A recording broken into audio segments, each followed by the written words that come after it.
Well, some people talk about mobility in Europe as if this was sort of an obligation.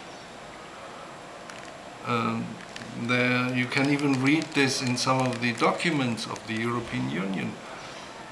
You need to be mobile. In some of the Erasmus statements you have a similar feeling as if people are being forced to be mobile.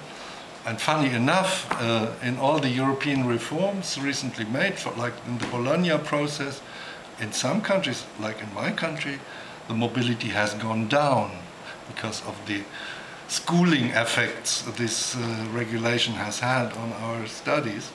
So people cannot really afford it to be mobile anymore, at least not in the first years of their study. Mobile, of course, it's beautiful, and if you ask an Hungarian or a Polish person, they are of course more than glad than anybody that they finally have no restrictions to move around in Europe.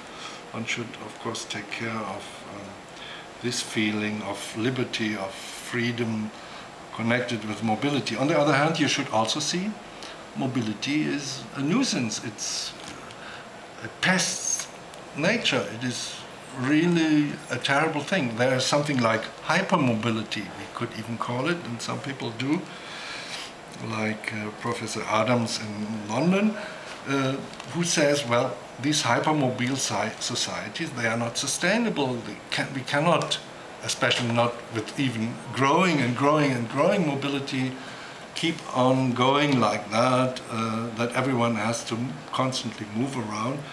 There also needs some stability and less energy consuming forms of communication. And that's an interesting thing we should be thinking of, how to achieve this type of stability and this communication at the same time, without being forced to constantly move around. Of course, it's still fun to go around, and that should never be hindered, but it should be seen more as a right to mobility, or less